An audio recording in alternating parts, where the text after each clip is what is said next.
Hey, what's up, everybody? It's me, Danae, and I'm here with a message for you. Happy Saturday to you. It's May 4th, 2024. Hope your weekend is going well so far, that you are relaxing, doing something fun, eating something good, around some amazing people, or enjoying your own solitude, reading a good book, watching a good movie, or binging on an interesting series, cleaning your house, maybe. All of the above, perhaps. That's a busy ass Saturday, if so. I would suggest you slow down and take a minute to relax, if so. But either way, I hope you're doing well. I just want to take a moment to say, and well, if you know, that I don't usually wrap myself up in the constructs of popular pop culture too much, right? However, this Kendrick and Drake situation is out of control. We are absolutely witnessing history, I believe, and the ferocity of this rap battle that has ensued, and it's pretty interesting to watch, not gonna lie. The last response from Kendrick is just like mind-blowing, and I mean, it's all over the interweb, so I'm sure even if you're not into it, you may have scrolled by it a time or two, but the lyricism, the creativity, the audacity, the venom, the genius, all of it on both sides to some degree, really and truly. And I'm not a fan of either, a respecter of all, but not necessarily a fan of either one. So this is like completely unbiased. But my God, like, Kendrick is dropping freaking it's the ether of this generation. I will say that confidently. Is actually going beyond even that, historic battle, because the hits just keep on coming, and it's coming rapidly. It's rapid fire, and I don't see an end in sight, because even after Kendrick's amazing comeback with Meet the Grams, I really don't see Drake backing down.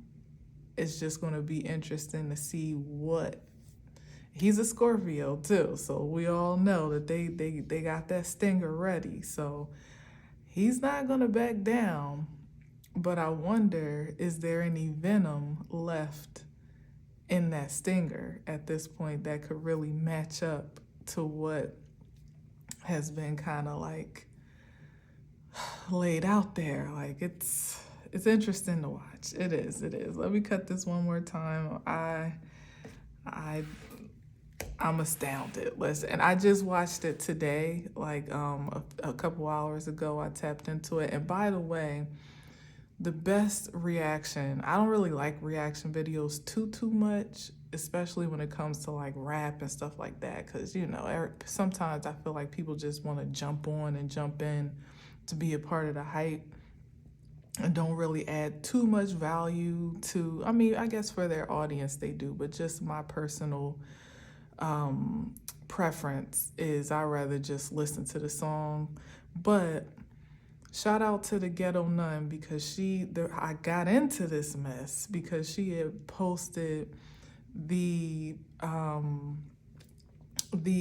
what's the name, the reaction video of a dude named Rob TV, ROB TV. And it was like way back a couple songs ago now. And I was like, well, let me check it out, because she was like, this is the best reaction, da da da da. I'm like, well, let me see what's going on here. Because I heard a couple tunes here and there. Of course, I got to it late, as usual. But I'm like, well, let me see. And then I tapped into that. And now I'm just like, I'm as engaged as the next man. You know what I mean? So if you're looking for a really hype reaction, sort of unbiased, as he says he loves both Drake and Kendrick, but he's clearly from the West Coast, and clearly, I think he's fair in his analysis, and his energy is so entertaining. It almost makes you hyped to stay engaged in it when it obviously has absolutely nothing to do with you. But his enthusiasm and passion for both sides, no matter what, is enlivening. So I encourage you to check him out, Rob TV, ROB TV, and like show bro some love, cause how he coming is like he really loves this shit. It doesn't feel like somebody that's like, I just want to have something to say. His passion and his hype is just on another level. It feels like he's emotionally invested, and that kind of transfers to you to almost be emotionally invested to some degree to see, how this is all going to play out. So if you're up for a little distraction that's not too, not too detrimental, unless you allow it to be, of course, then there it is. Maybe I'll even post the most recent, his most recent post, and then you can go check out and see if you want to get into more. All right. Sorry, that was a lot. Oh shit, my bad. Okay, this is the victor. This is the winner right here. Who shall it be though? Is the question. But no, the Six of Wands is some victory, success, having had a great win, and now taking that energy into some progressive expectation, I would say. Like for me with the Six of Wands, it's like a winning mentality. It is the passion and the drive to just always, to always have an expectation for victory, no matter where you're headed and where, what's ahead of you, on account of having some great evidence of your potential and your being empowered by your potential, and however you flexed a certain muscle, a passion before this moment in time, like somehow that fuels you for something in the future as well. Yeah, let's see what else we got. Having overcome some great feat here, and left some baggage in your wake. This is someone that, sorry, I keep hitting the light. My hair is up in a high bun right now. This is somebody that had a great deal of pressure to overcome a situation, and it wasn't easy. It wasn't easy. But they saw it through to the end, and did so in a way that was successful enough to call it a win. But I'm feeling like the success story in itself might just be in how, what's the right word? Like how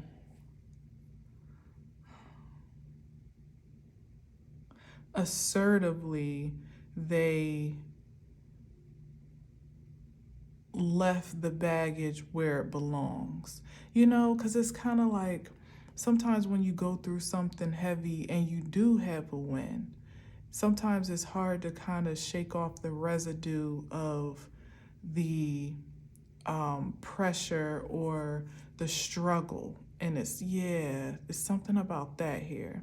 It's sometimes like you could have surmounted a great feat, but still kind of be wearing the residue of the struggle that you encountered, to the point where you may not even recognize how great of a win it actually is, on account of still kind of being maybe even a little bit resentful, or feeling a bit traumatized perhaps, or maybe even angry with the wand energy, having some bitterness or aggression about the fact that you had to go through this in the first place. So it kind of puts a damper on the win itself, and certainly on the projection of more wins to come, like to have that winning mentality, because you're still carrying some energy from your last battle, or the last struggle, or perhaps a long cycle of struggle, a lifetime shoot, maybe, of struggle. It's like the person that has almost miraculously beat some tremendous odds, but they can't even really celebrate themselves. And how that could look is like almost being on guard for the next battle, like not feeling accomplished, but feeling like, you always kind of got to be in a defensive stance to fight for your life, because that's the frequency that you're used to. This ain't that. This is somebody that went through a great deal of struggle, striving to survive, striving to thrive even, that is a miracle story or miracle case of success, that meaning they shouldn't have survived what they went through, or at least should look worse for it, at this point. But not only that, they learned from it, and they were able to leave it where it was, as a lesson, as a rite of passage to some degree. What's that? To make new agreements with themselves. Yeah, like not to be struggling with the with the aggression or a lack mentality, all of what I'm saying, like to be stuck in this in the pressure of it all, and allow that baggage to carry out toward beyond what you've already overcome, and perhaps even depreciate the value of the energy that you've gained, the passion that you've enlivened, that you've surged on account of what you've overcome, recognizing this as like the driving force for now who you get to be. That's what I'm feeling here. Yeah. And it's a new contract, it's a new commitment to self, a fresh outlook about, what's owed to you fairly, almost seeing yourself, how can I say this? Like really seeing yourself as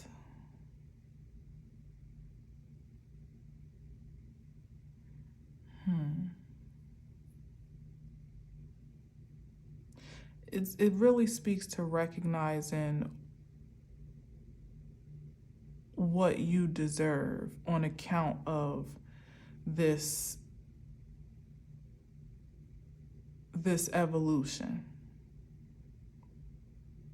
Yeah, that's the recommitment, or the redefined, renegotiation to some degree, like no longer operating like this is what I deserve, this is what it always is. It's always a struggle to the finish line. I always gotta go at it the hard way. It can never be easy for me. It's always something, that type of energy. You could make that commitment by way of your circumstances, unfortunately, and almost be locked in to that entanglement because that's what you have evidence for. But to me, what feels miraculous about this transition is that because somebody is willing to, it's like somebody closes one contract with in good standing. You know, it's maybe it is even a breach. I don't know, a breach of a contract that may have been unfair, or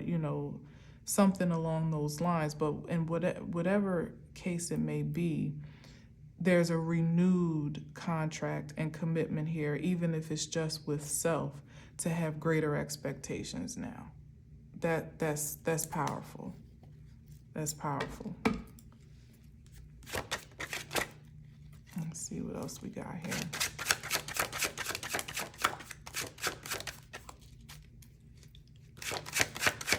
Well, you know what? What's on the other side of this? I was just gonna say, what's on the other side of the Six of Wands? Yes, the ultimate love and satisfaction here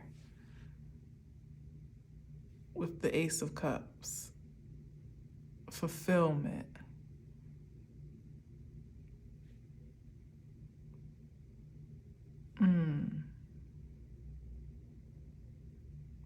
Like an unlimited source of energy. Like what I was saying, it's like you're operating on a different frequency now with the Ace of Cups, and it's an unlimited source of whatever that force fuel is. This is limited. It's even come to an end, but like I said, someone could come to an end in this chapter of their life and still not recognize it for what it is, and just keep carrying that energy on, almost making their lives harder on account of what they're not willing to let go. This could be pressure that's projected onto you that was never assigned to you. It could be others' expectations and limitations placed on you that was never assigned to you, that you kind of took on for yourself and assumed as your own personal reality, asserted to your reality. This isn't that. Like, somebody really did, man, like, okay, so we got the Ten of Wands, and then we got the Six, which then leaves the Four. Oh, they created a great deal of balance to a new foundation of security with the Four of Wands. Maybe in relationships, but even if it's just, and certainly with the Two of Cups, it could be that too, that somebody has just learned how to love differently. I love that. They may have had a great deal of misfortune in love, and someone that maybe have been quite overstimulated with the Ten of Wands, that kind of had wands and a few fires, that just kind of let their passion drive them, and sometimes it led to places and spaces that were unfavorable. And it's just somebody being enthusiastic about sharing their passion and their ambition, whether it be romantically or not, but in places and spaces that were not most conducive to that exchange. Whether it was at a lower frequency or they were at a lower frequency, whatever the case may be, there was some misalignment here that caused more of a burden than a blessing. And this is someone that finally realized what that baggage was and why they were carrying it in the first place, and what's more, how to offload it from their shoulders and to live beyond the fray, above the fray of competition and all that stuff that's in the background here, and to be more pure in their pursuit of passion, which ultimately has seemed to lead to some deeper understanding, or at least higher understanding and even expectation of love, the ultimate force and source of creativity. This is the kinetic energy, but this is the fuel. Damn, yes, wow, the Magician. talk about miraculous transformation here. Somebody was not supposed to be so liberated from their lusts as they have become. It's like somebody that saw the error of, has learned the difference between lust and love. And not to say they didn't absolutely know, but they learned to distinguish their desire, their purest desire for either one. Like, ain't nothing wrong with having a little lust in love, okay? As long as the love is pure. Because everybody wants to be desired and desirable, right? But for that to be the primary source of creativity, the fuel for one's focus, is always a bit faulty. You know, it can't, that's fleeting, and it can't, that's not sustainable. It's like somebody has learned how to prioritize the purest nature of themselves, even being more selective in their expression and exchanges, which is hard to come by, especially if you've been almost conditioned to be a bit overstimulated. You know, I could go deep into that as to why that happens, from trauma, you know, from very unfavorable experiences, even from a child that caused people to be a little overactive in the lust vibration. And it doesn't have to be limited to sex. It could be addictions and overindulgence and impulsivity, or to be impulsive. You know, even compulsive behaviors. You know, it's like, it's all there. It can be, but somebody broke free from that and learned that reef on the wand. They learn to prioritize their peace at the forefront of everything that they do. That it may be something immediately gratifying, or even, you know, have a long-term potential for gratification, like something that you can return to over and over, and you know that's at least going to make you feel good, you know. But somebody is also recognizing, or has recognized, the exchange and the trade-off for that gratification, and has been able to discern what matters most. Does it fuel this longevity of love and life force that is sustainable and that is far more satisfying and gratifying in the long run? Or is it just a good time for right now? You know, it's something about that here with the wands versus the cups, and somebody seeing that their manifestation power is more intensified when they're operating out of a space of love, as opposed to just like pure excitement or ambition and, you know, kinetic drive, even sexual energy, you know. What was that? I saw something. Eight of Swords. Yeah, releasing themselves from some bondage or bindings, that almost like a spiritual prison. Yeah, their own self-imprisonment, though, because remember I said it's about somebody recognizing what they willingly have asserted in their life, not blaming anybody else, even though some things have a root from other things like childhood traumas and exposures and things like that. But this is somebody that didn't allow that to be a stronghold. That's like, no, I'm not, these prison cells are too small for me. I need to be free type of energy. I need to break out from even what's expected of me, because it's like, in an energy such as this, it would almost be expected for someone to continue along that trajectory, you know, like somebody to be a playboy or a playgirl, you know, or be a bit, be quite sensually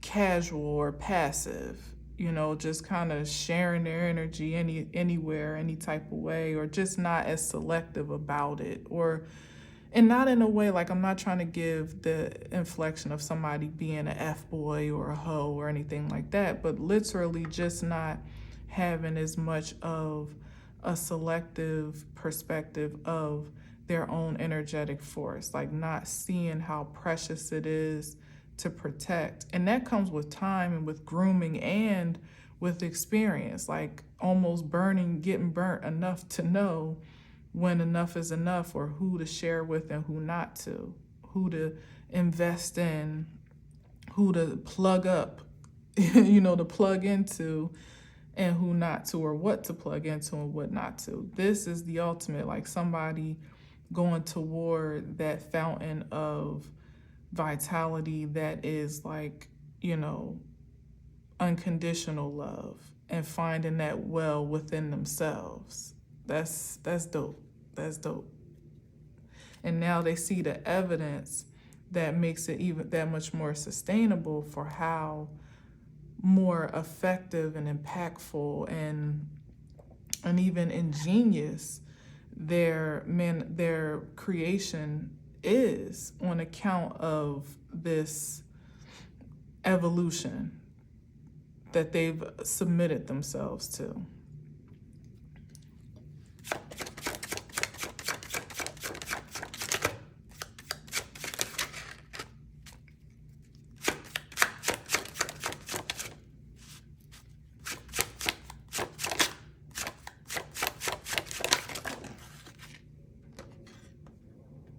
Wow, the Emperor. Okay, let's see what we got here. Ooh, this again?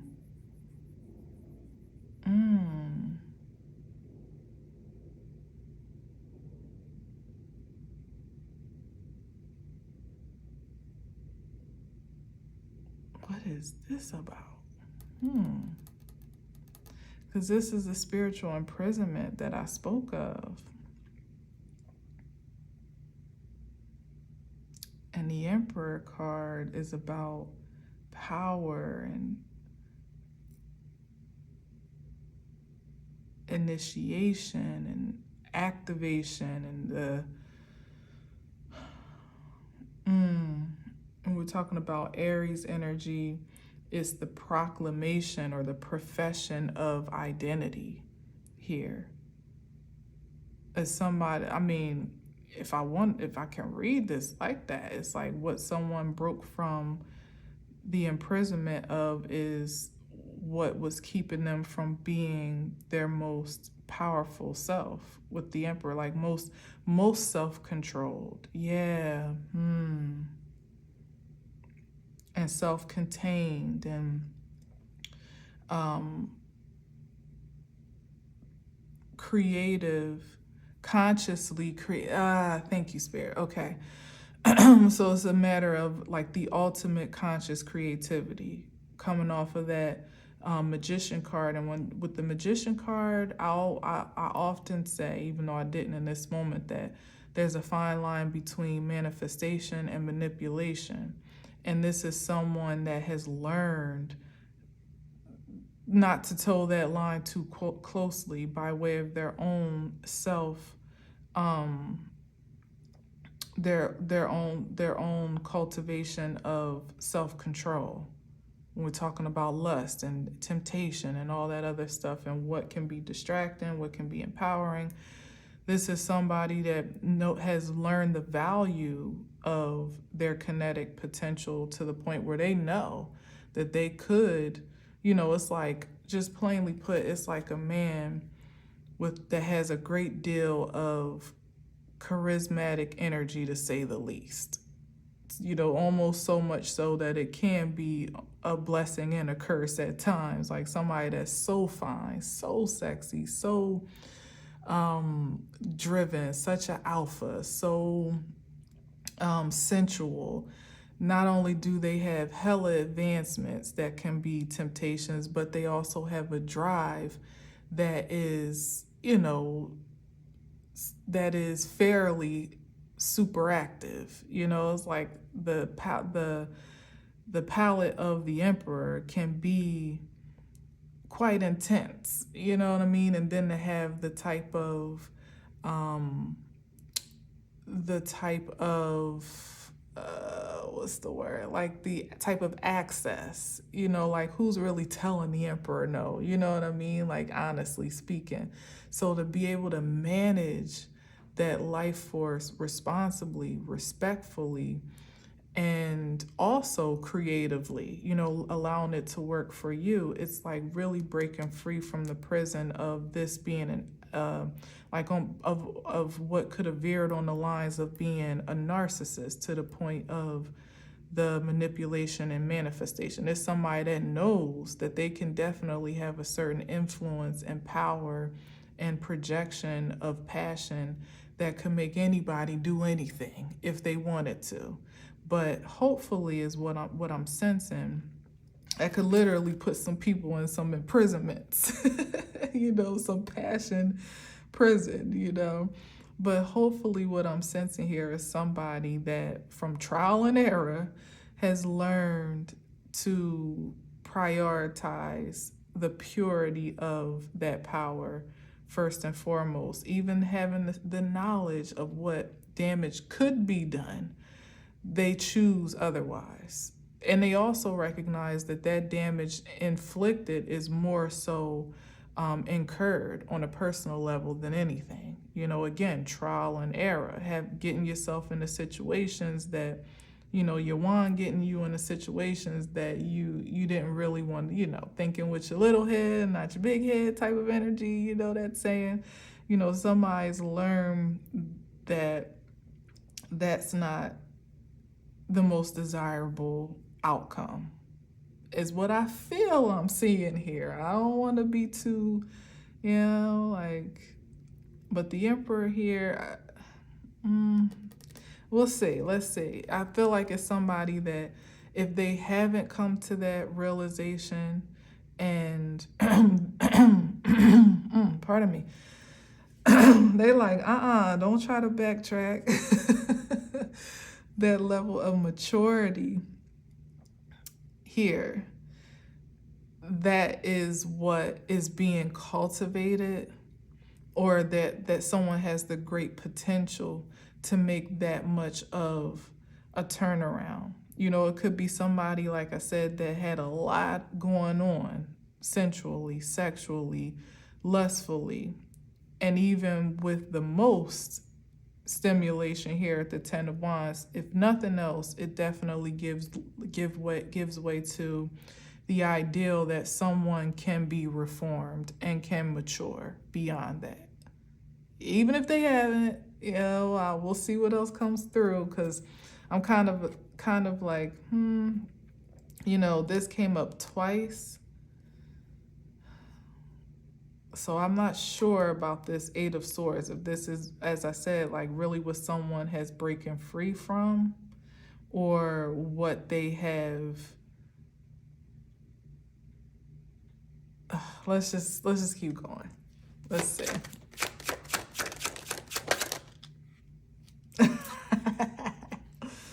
Oh shoot.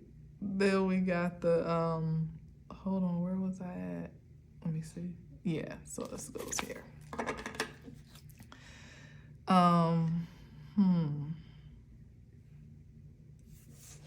Well, you know, he is moving. Yeah, okay. Well, I think that's pretty affirming. Moving away from these like codependent dynamics here with the Five of Pentacles, knowing that it just, you know, it's like I said, it's a good time but not a long time type of energy, and it doesn't leave much to be desired, especially in comparison to the satisfaction of an Ace of Cups situation. This could be someone that, you know, has broken free of some cycles of codependency, incarnated by way of his relationships, or the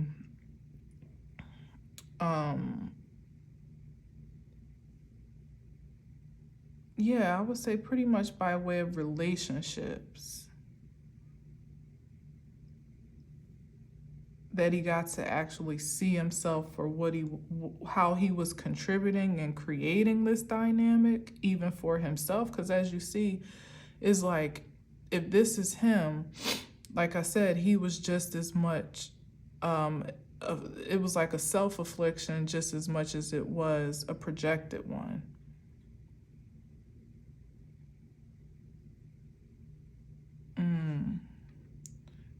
That somebody's lust wasn't leading them into anything productive as it was. And it's given that it wasn't necessarily, it wasn't destructive is not what I'm getting here, but it was just a lack of maturity and self-control,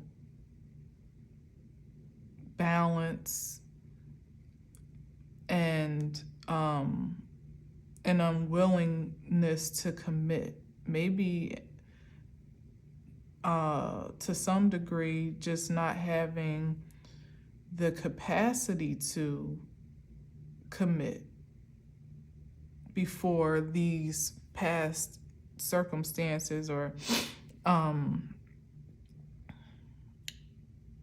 whatever this baggage was, before it was reconciled and before it was, addressed. What's underneath? Yeah, okay, yeah. So, okay, all right. I'm feeling like, yeah, somebody closed the cycle of this is also a lack mentality, like a poverty mindset. So it is given that somebody, they may have been confined. Remember I said, like, it wouldn't have been, it almost would be expected for someone to kind of act out in the energy that they were, because it was kind of conditioned. It could have been by way of surroundings. Like, consider this quite primitive example where somebody is like from the hood, you know what I mean? And not saying that every hood, I mean, I'm from the hood, so obviously this is not true for everyone in every hood across America, at least. But sometimes the pickets can be a little slim. The vibration and the median frequency of energy can be a bit low, depending on where you are, your own personal familial foundation and what you're exposed to, what you're not. Like me, for instance, I grew up in the hood, but I also had a lot of external exposures. Like I didn't spend a lot of time running around the streets, and I was, always in a school that was pretty, that was highly stimulating. Even when I was going to school in the city, it was a good school. So there was that, and I did a lot of extracurricular activities that kind of, diverted my attention to hood-like activities or exclusively hood activities. Now, I'm not saying that there's anything wrong with anyone that didn't have that experience, but what I'm saying is, just generally speaking, sometimes like you could be from a place where your exposure and your perspective of what is possible is limited to a certain scope.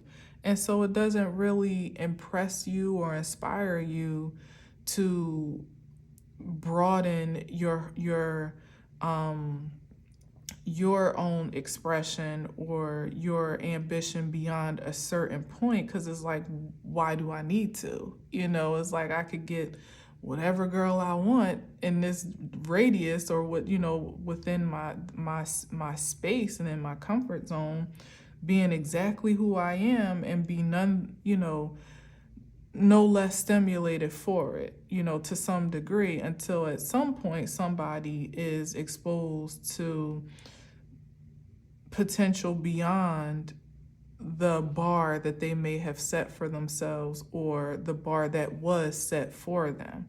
And it's like, it's mind blowing. It is the inspiration to make somebody want to kind of like level up a bit, maybe get a job or get a better job, or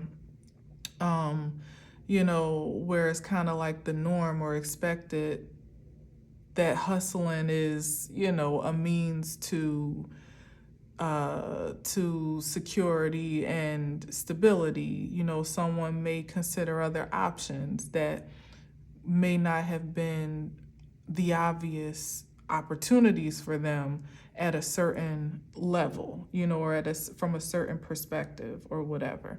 But more so when I'm talking, I'm feeling it more in the vein of relationships, because as I said, like, we're always each other's mirrors. So if all that you see in your surroundings every day is at a certain frequency, then you're more or less going to match that frequency. And if you are better than it, which someone clearly probably was, even if they didn't acknowledge it themselves, you feel even more at an advantage, because it's like you're only going to be inspired to raise your frequency by what challenges it. And there may not be much of a challenge in your immediate sphere, you know, if that makes sense. So it's like somebody that was stuck in the rut, or could have been stuck in the rut of regenerating relational dynamics that had the potential to be toxic, or just like struggle love type of energy, because that's just what was available. That was what was accessible, and it was easy to come by, you know.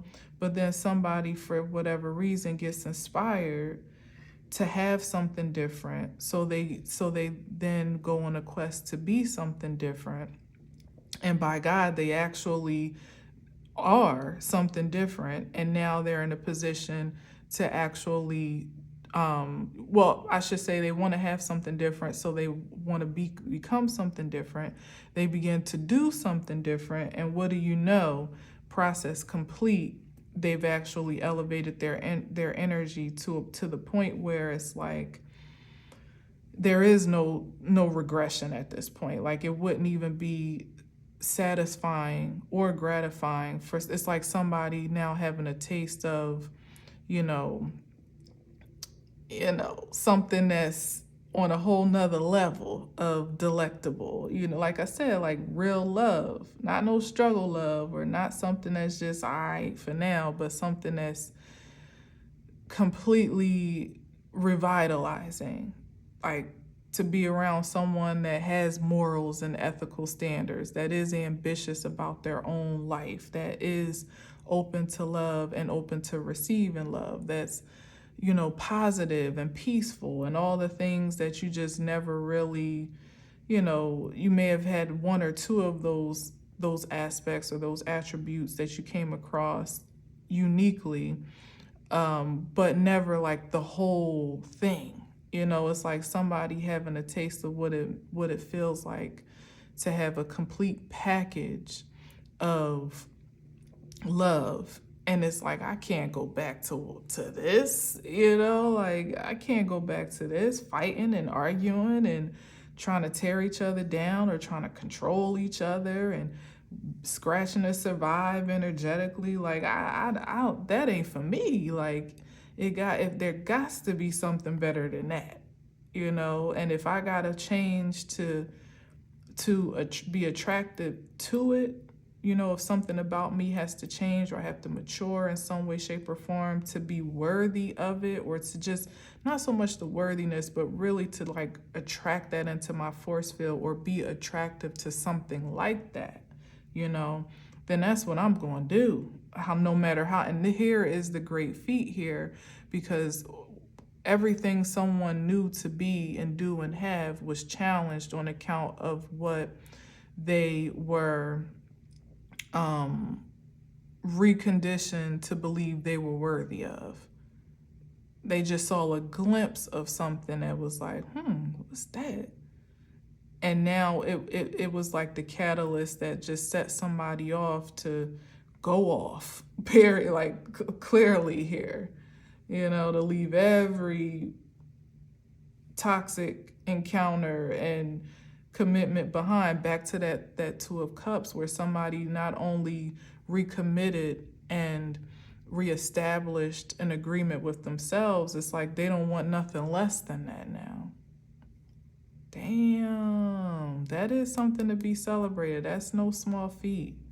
To go from the Knight of Wands to the Emperor.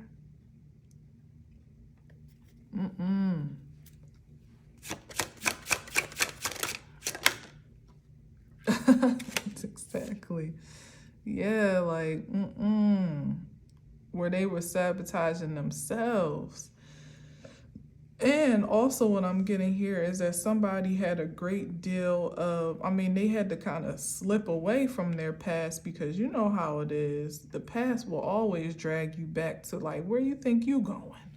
You think you better than us? Type of energy, like somebody that almost had to kind of like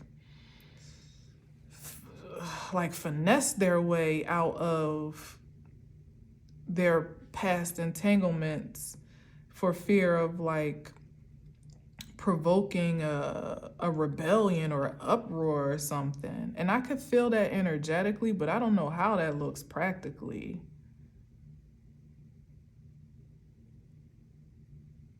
Like maybe somebody that had to subtly almost go through this change and transformation secretly, like undercover, like not to, almost not to disturb, like I don't know why I just got this, but you know how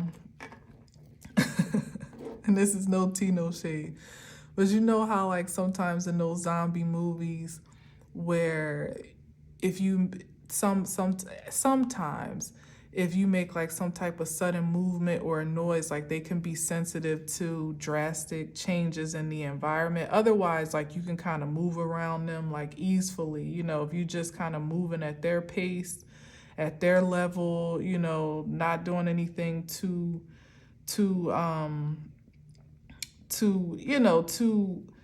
alarming.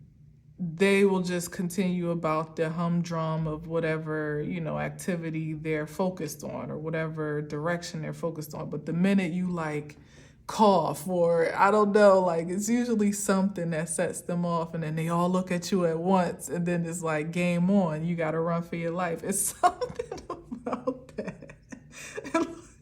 And look, the Five of Pentacles is like, oh shoot, that's what it's and I wasn't even looking at that when I said that, but that is affirming of it. Look, it's like he had to hurry up and get up out of there.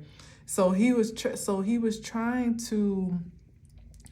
Somebody was trying to like go through these motions and this process of change without alarming the masses or alarming his surroundings to it, like maybe still trying to blend in a little bit to some degree. But either eventually it just became too evident to go unnoticed that people like, hold up, what was that? You ain't effing no more? You ain't drinking no more?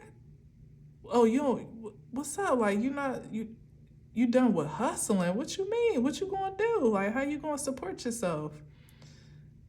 You don't smoke no more? Like, all these things that somebody just probably try to subtly like wean himself off or fall back hoping nobody noticed. Like, oh, don't look over here, nothing to see here. I'm just normal man living my life, because they knew that they may not have actually known like consciously, but maybe subconsciously, even if it was a subconscious reaction to just not wanting to feel like they're on display or they're a spectacle, like when you stand out in the hood doing something a little bit different and everybody's like, oh, this nigga type of vibe, you know what I mean? Even if it came through like that, ultimately it was working consciously as a way to kind of get him through the transition without as progressively as possible without being attacked by folks that would have wanted to hold them back, drag them down, reinfect them with the bullshit, like bite them and turn them back into a zombie again, or come on, man, you want to smoke, or getting caught up with the crowd that, is nothing but trouble, or girls that don't really have the capacity to love him the way that, it's like so many things, it's like somebody had a whole obstacle course to maneuver through just to get to this point here of just blind ambition to want to be better before they could actually become it. Like, God damn, that's crazy how I just saw that. That's wild. But they did it though. That's the thing, but they did it. Not only did they do it, they came out unscathed and empowered. It's like the universe is toasting to this achievement. That's what that's giving me with the Ace of Cups. Oh, yes. Somebody outran the motherfucking devil. Somebody outran their own. Oh my goodness. Somebody outwitted, outsmarted, outran their own demons. We could say a demonic force, energetically speaking. That's maybe even like the external projection by way of the incarnation of, folks in his surroundings, or, just the circumstances as they were, of limitation, of trauma, of drama, of fear, all of that, complacency, conformity, all of that. Somebody outran that, ran for their lives out of the clutches. Back to that. That's why the Eight of Swords came up twice, because somebody was in a maximum security spiritual prison, and they managed to get out. First of all, they managed to survive amongst the inmates. Let's start there. We know how jail can be a very soulless place. So they still managed to keep their soul intact, and amongst the, grave demonic forces, they managed to kind of maneuver around, almost blend to some degree, not let that energy pierce their being, but still blend to the degree that they didn't set off alarms for what it is that they were trying to evolve beyond. And then they got to they made it out of the gates. They actually escaped the imprisonment. And this could be the reason it came up twice. It could be like that's why I'm saying like maximum security, because it could have been physical and spiritual. Like somebody really was feeling confined in some space that they were in, but it also was beginning to, like, it could have had, with this Ten of Wands, it really did have the propensity to captivate them, even if there were no bars in sight. Like somebody really being limited by a poverty mindset, by survival mode, even practically speaking. Oh, this is something. So they busted out of there, and this is like somebody that got out of jail. First of all, they survived, okay? They got out.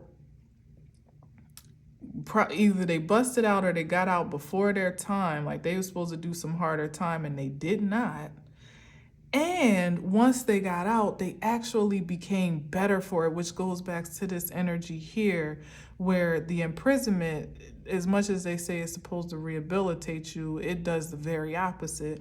So somebody could have been bitter on account of their lockdown, on account of the years and the time that they lost, how confined they had to live, the things they had to do to survive, or, but it's like somebody went through all of that process and they still didn't let that bruise the very core of their nature, which is love. It's like somebody still has an open heart to thrive in love, even amidst all the demonic shit that they went through. And they're a better man for it at that.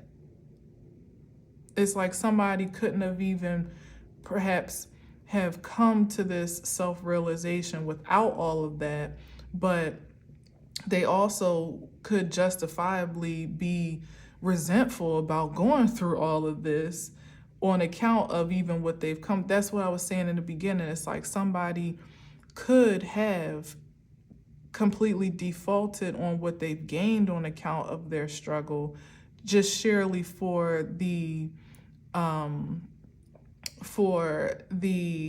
aggravation of the struggle itself. like the irritation and the,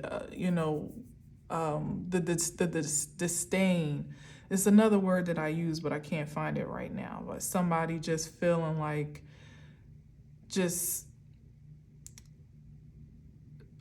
feeling like they should have never had to go through this anyway. But somebody has settled with that, accepted that, and even learned to appreciate it for what it's worth, the value that it has added to their life. This is a powerful specimen of a human being, man or woman. Of course, it's very heavily masculine here, but this is somebody that is very powerful. It's a pleasure to read your energy. Indeed. Yeah, like baby,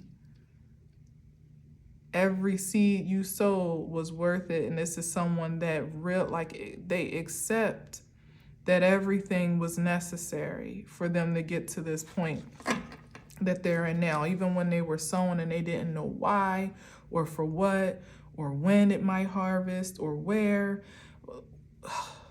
how. Having to start over, new beginnings, perhaps having gotten a great distance and then having to start back over again, or feeling like you're back at square one. Like, did I even progress at all?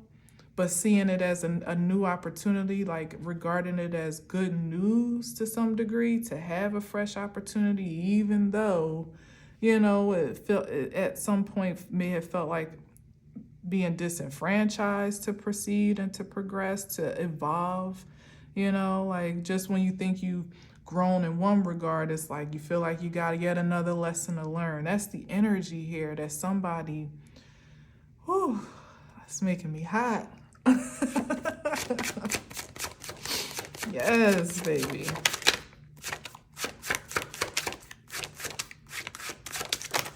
Well, that's way too much. Ain't no way, but yeah. Oh, that's funny. It came right back out, and I was going to speak on it anyway, but that's funny. It must really need to be out. Yeah, somebody learned how to conserve their energy. This is conservation here to me. And why is conservation? Like, okay, I'm going to buy my time. I'm going to do my time, apparently, and I'm going to stow away every little nugget that I possibly can until oh my gosh. Every little nugget as a resource of healing. This is somebody that literally, they saw the big picture as the Emperor, as the Ace of Cups. They saw it, which sometimes is, especially through all of this, fog and residue and interference and stuff. It's like somebody that saw the big picture, what was the main objective, the end result, the desirable outcome. They didn't always know how to get to it or get there, but they were determined to make the pilgrimage. That's what that is, a motherfucking pilgrimage. This is somebody's pilgrimage. Fueled by nothing more than their purest passion, not having any evidence, past or present, for their success rate, or for, for them to actually achieve what they set out to do, but still going after it like relentlessly anyway. Like, I don't know if I'm even worthy of this, if I have the potential to obtain this, if I, have the skill sets, the energy, the endurance. They ain't really know if they had what it took, but they still pursued it anyway. My God, who are you?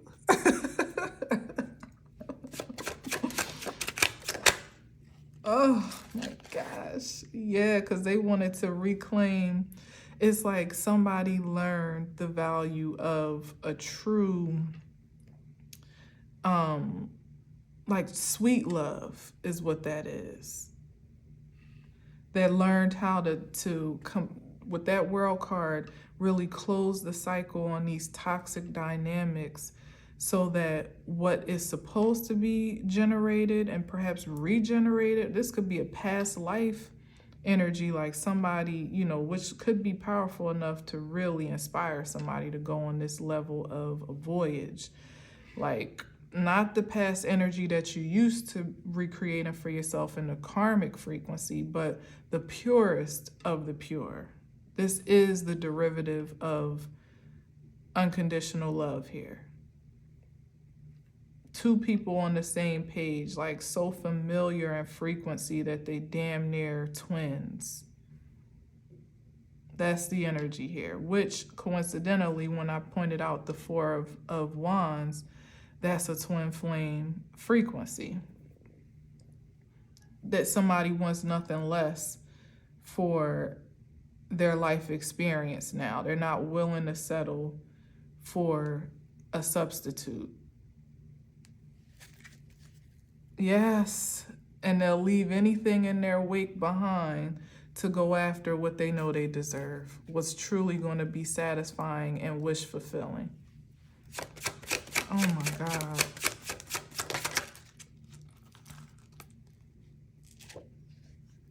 Yep. Look at that. Not accepting anything less than what they know is that Ace of Cups. No substitutions, no imitations. If it ain't that, it's not enough. That's just that on that. And that's where somebody is at with it. Knight of Cups here.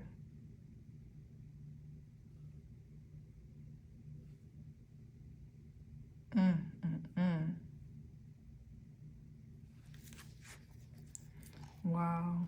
Justice, and what was that? Knight of Swords. Ooh. So this could be, what is that about? Oh, and Temperance. Ooh.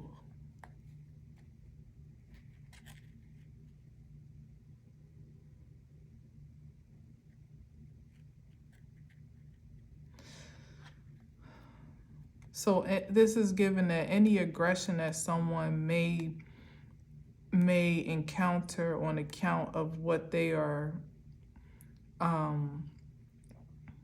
advancing toward in the spirit of love here is being balanced out.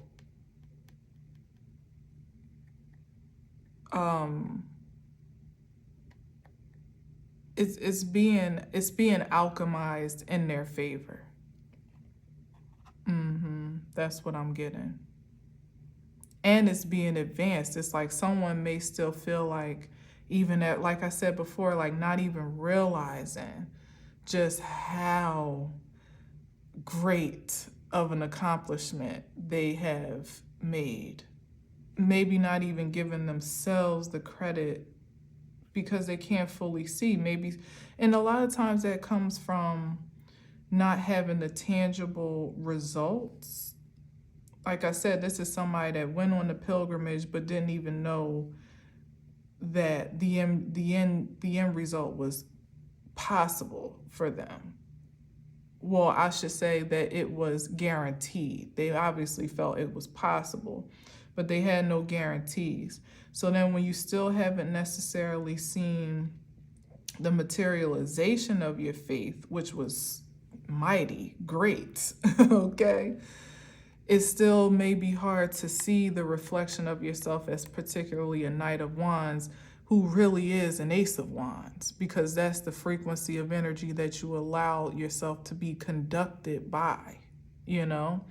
So this is universal ordinance and presence here to affirm that truth and that reality, to almost be reflective into like I said, alchemize what someone has offered, the offering someone made, of the purest of the energy that they had to offer. Now, balancing that and also, uh, how do you say it, like magnifying that. Remember, like I said, like the temperance angel can only do but so much with what you give it. This is someone that doesn't realize that they actually gave much more than, they may have started this journey as a knight, but the commitment level and the passion and frequency of tenacity that was put behind it was far something much greater. Like I said, it's like the universe is toasting to someone's accomplishment here. And here is like the night of, I'm sorry, the temperance angel, like pouring it up, like like, would you like another, sir, type of energy. And it's like anything that could try to stand against that, still, that may persist to try to be hot on the trail of someone that's just still following their path, and that star energy, just walking through destiny, getting through life, now living on the high standard that they've aligned themselves with at this point, not accepting anything less. That means that anything that even thinks is on this level is sadly mistaken, because this is the force field that this is the energy that surges this force field. This is the resource that someone has access to. This is the level of support and protection that someone has, that where they may look like a knight, they may look regular, may look like a match for any opponent that would, hell, may have even looked like a zombie at one point in time. It's just like somebody's cut from a different cloth.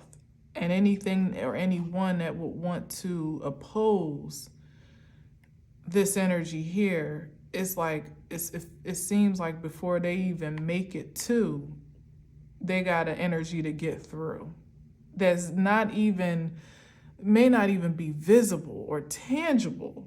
It's like folks that even have the mindset somebody that just made it out of zombie land, out of prison, out of their own, out of conflict with their own inner demons. Is no human, really no universal incarnation that could be a match for somebody with that level of determination. Like, what? It's like somebody, their outer appearance is so unassuming from what it is that they're truly capable of from the inside out, and also what they have access to. So I pity the fool, okay, that would try to, with justice here, I pity the fool that would try to pit themselves as an enemy, an opponent, or anything of the sort against someone like this. They've been through too much. And although they may or may not, it's like somebody could be so humble, to some degree, that they don't even realize they've earned the privilege of an emperor status, or they're on their way to it. Like somebody's about to be knighted or adorned in some official way here with the justice card, like something's about to be made official as to someone's status, like what honor has been bestowed upon them on account of just their own pure ambition. That's it. That's all. Somebody's audacity to live above the fray and beyond their own limitations. That's it. And although I'm saying that's it, that's a lot. And not everybody is built for the job. Not everybody is up for the challenge and for the charge. Not everybody is poised for the pilgrimage, if you will, but somebody was, or someone's have been or are, and there's a great reward and honor to be bestowed upon them in spirit and in truth in that regard, period. We're talking about the highest frequency of a high valued man here. Let's just keep it a buck. It's feeling very masculine driven. There is hope for some masculine energy out here that is just as high frequency as its divine feminine counterpart. And they're wanting nothing less. That is the ambition, that is the goal, to join and be in alignment with their mirror image. The illusion is that there is a great disproportion between the evolved divine feminine and the evolved divine masculine, but I think it's just a matter of them converging on the same path at this point in time. And if folks are already together in sacred unions, it's just a matter of evolving together to that next level of excellence. But it's definitely, it's here. It's here. Yes. My goodness. Okay, well, I'm gonna leave that there. As if I haven't said enough, right? But wow. Wow. That's amazing. We love you, divine masculine. Don't let nobody tell you no different. From the divine feminine to you, from what was the saying? From our lips to God's ears, back down to you. We love you and we appreciate everything that you've had to do to ultimately fall in love with yourself. That's all a true divine feminine wants for her counterpart. As she is loving on herself, she just wants for her divine masculine to be in the position to do the same for himself, because that is the synergy right there. It's not the divine feminine having so much of a surplus of love that she is willing to just pour it out, and kind of make up for the deficit between the two. That's the struggle love that I'm talking about here with the Five of Pentacles, where it's always an imbalance. Somebody's always giving a little bit more than the other is either willing or able to. We don't want that no more. And it seems that the masculine, the divine masculine, the evolved masculine does not want that either.